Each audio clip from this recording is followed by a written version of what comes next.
Okay, magandang araw po sa inyong lahat. Ako nga po pala si Ma'am si Jam, trabahong abroad. So currently nandito po tayo sa bansang Hong Kong. So ibablog ko po yung ating Hungary na job na available po ngayon. Kung kayo po ay bago pa lang sa aking channel, please subscribe, like, and share po para din po makatulong din po tayo sa iba na naghahanap po ng legit agency at syempre mga information regarding po sa pag-a-apply sa abroad. So ang pag-uusapan po natin ngayon ay ang bansang Hungary. So kung kayo po ay interesado maging kitchen assistant or meron po kayong experience at least 2 years ay pwede po kayo mag-apply dito sa Hungary. So ang kailangan po nila ay ang mga sumusunod. So babae at lalaki po ay pwede. Ang petsa po na pinost po nila ito ay August 29, 2023 hanggang September 27. Pero pwede po itong ma-extend kung kailangan po nila talaga na maraming tao ba. So prepare food before the arrival of the guests, clean up station and take care of the leftover food. So ito po yung mga job description. Siyempre, kailangan nila ay may experience making burger, kebab, at pizza.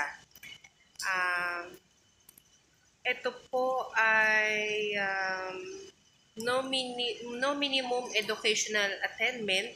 So, wala po silang hinahanap na educational background. At syempre, meron po dapat kayong 2 years working experience po regarding po dito sa kitchen assistant. So ngayon po dito sa Hong Kong ay maulan. So normally nung nakaraan po kasi may mga typhoon po tayo. So pasensya na po sa ating wifi, siguro mahina po yung signal ngayon dahil maulan, may bagyo siguro. So hindi natin alam. So kung kayo man po ay interesadong mag-apply papuntang Hungary at bilang isang kitchen assistant, kailangan po nila ng 2 taong experience. Ngayon kung meron po kayo experience at lower than 2 years po ay pwede po kayong sumadya sa agency para po itanong kung pwede po kayong mag-apply or kung pwede po kayo sumalang doon. Kaso hindi natin alam kasi depende po iyan sa agency. Meron kasing agency na kahit na maglagay sila sa information nila na kailangan nila ng 2 years working experience, minsan tumatanggap din sila ng 6 months, 1 year o wala pa pong 2 taon. Pero kung meron po kayo experience na mas mataas po sa 2 taon, mas mainam po at mas maganda. Mas kailangan po kasi nila yung ma-experience para po meron po kayong kaalaman pagdating doon, di na po kayo magtatanong kasi alam nyo na po gawin. So normally po ganun. Ngayon kung wala naman po kayo experience, magkaroon lang po kayo ng experience kahit papano. Marami naman pong available na bansa ang mag-hiring po. Hindi lang po sa Hungary, so meron din pong sa Canada. Pero ito po topic natin ngayon ay papuntang Hungary. So, kailangan lang po natin na wag po kayo mag-i-skip ng kahit na ano sa aking video para po malaman po ninyo yung ibang information. Kasi kung mag-i-skip po kayo, hindi nyo po malalaman kung anong agency. Katulad ngayon, babanggitin ko yung agency, i-skip nyo. Kasi marami po nagko-comment sa akin na ano daw po agency, magkano daw po sahod. Samantalang, sinasabi ko na po dito yung information, yung mga basic information regarding po sa pag-apply, salary, ano pong agency at ang working experience, kung kumukuha ba sila, anong pong trabaho at kung may placement fee ba. So ito po ay dapat po proven na meron po kayo experience sa pagluluto, including as a line cook, restaurant cook, or prep cook. So ito pong agency, pakisulat po ay MIT Recruitment Agency. So ilalagay ko na lang po dito sa aking screen yung pinaka pangalan ng agency, at ang sahod niyo po monthly is 550 euro. So ito po ay sa Philippine peso po ay 33,387.04. So ito po ay ang palitan ngayong araw. So hindi po natin alam kung magkano. Pwede kasi tumaas, pwedeng bumaba. So depende po sa palitan. So yan po yung magiging sahod nyo every month. So, maganda rin po ito kasi no minimum education attainment po yung hinahanap nila at 2 years working experience po yung hinahanap nila. Pero po, pwede po kayong mag-try sa agency para po mapuntahan ninyo yung mismong kung ano man po yung mga katanungan ninyo regarding po sa experience, especially 18 years old pataas. So, hindi ko po alam kung ilang taon po yung pinaka-limit na age po nila, pero maaaring nyo rin po yun itanong mismo sa agency. Yung mga iba pa pong katanungan, pwede nyo na po itanong yun sa agency at pwede nyo puntahan. Ilalagay ko po dito mismo yung address po ng agency para po mapuntahan po ninyo. So, yun lamang po. At mga ina-advise ko lang po na sana po ay wag po kayo basta-basta mag-resign. Lalo na po kung mag-a-apply po kayo sa mga bansa at balak nyo pong mag-apply papuntang abroad.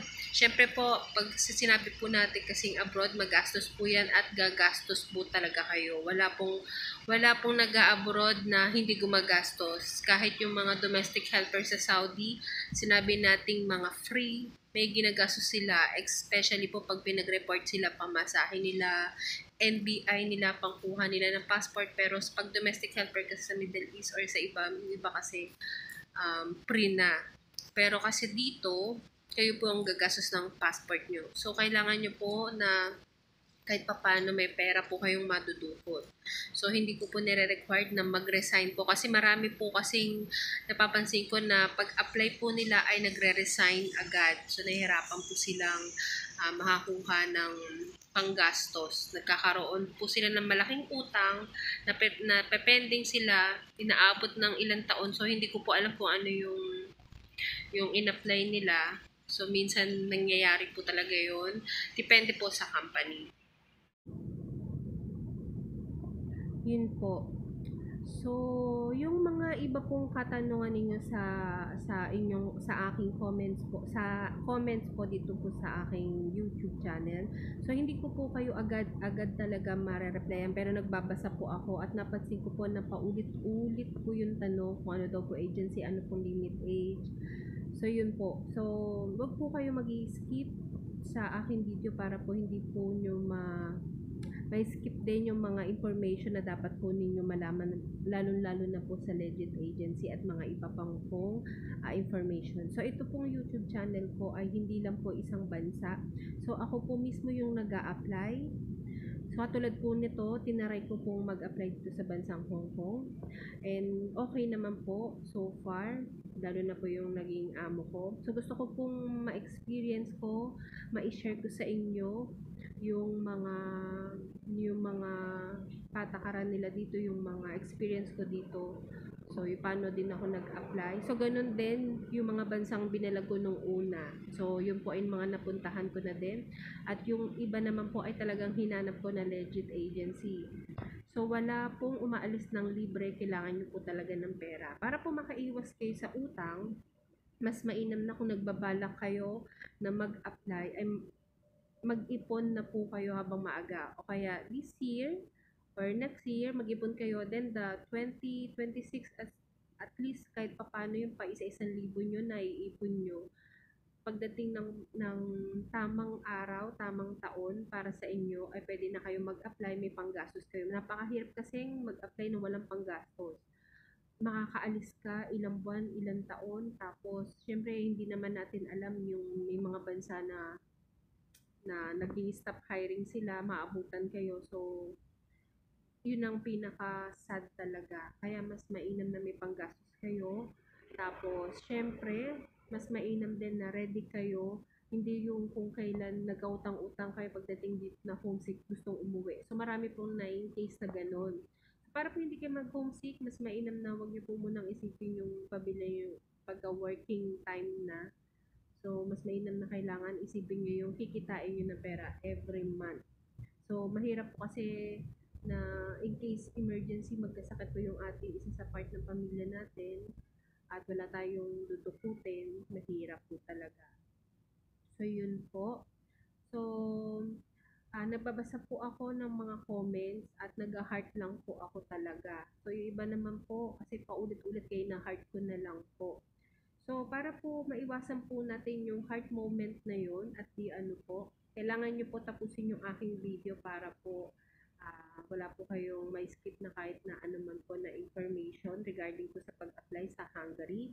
So, kung gusto niyo naman po mag-apply dito sa Hong Kong, so meron po akong nauna pong mga video o mas mga nauna ko pa pong video na Neton 20 yung mga taon 2022, pakitignan po yung vlog ko po. Hindi ko na po sure kung hiring pa po sila ng ganun taon.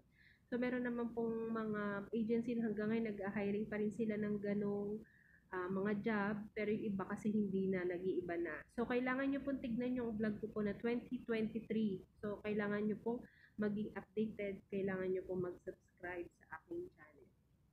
So yun po. So, ito po ay base sa mga experience ko, yung mga sinishare ko, at syempre, yung mga legit agency na alam ko at lugar nila at yung mga address nila ay sinishare ko sa inyo para po, hindi po ako sa madama, sinishare ko po para i-share nyo rin sa iba.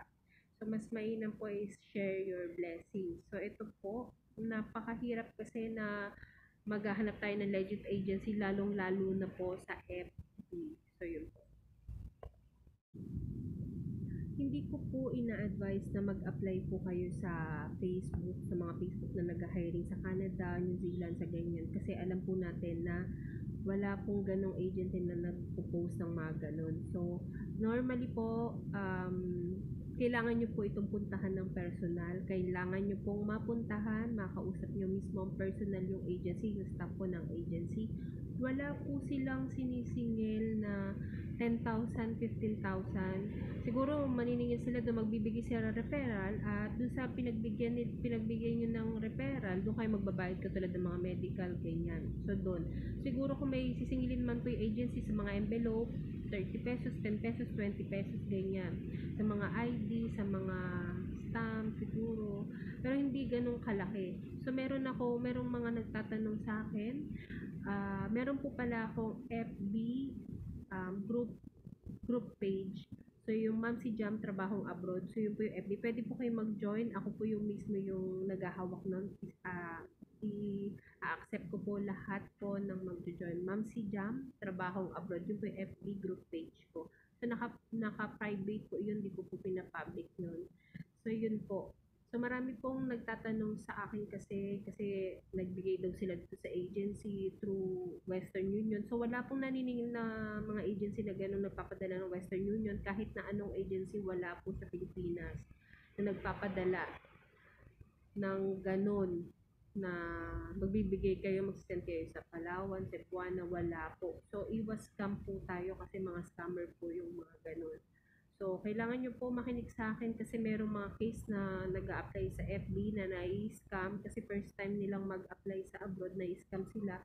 Hindi nila mabawi, binalak sila. So, yun po yung nakakaiyak. Ang nakuha po sa kanya, 55,000 na po.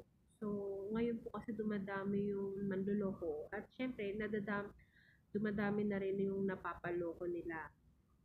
So, hindi alam ng tao na kung ano yung totoo, hindi, natatakot na din sila mag-apply sa abroad kasi hindi nila alam yung tamang proseso.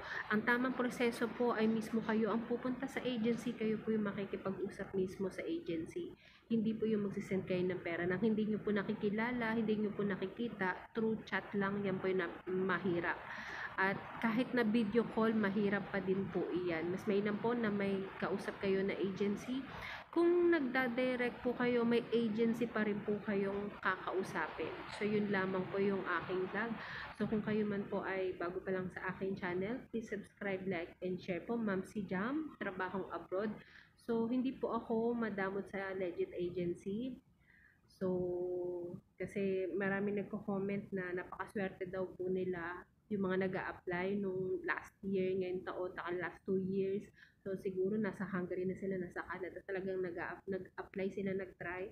So, it takes time po, wala pong nag-a-apply apply ngayon, bukas alis, so wala pong ganun. Kailangan talaga ng ilang buwan or minsan inaabot ng taon. So, kaya nga po sinasabi sa inyo na wag po muna kayong magre-resign. At least meron na po kayong nakaabang na trabaho sa abroad. Kasi kahit ako din, dumaan din ako dyan na inabot ako 1 taon. Pero kung gusto yung mabilisan, may mga Asian countries tayo, 3 months to 6 months. So, depende po yan sa bansang a-apply ninyo. So, yun lamang po at maraming salamat. So, tulungan nyo po ako na maabot ko po yung 100,000 subscribers.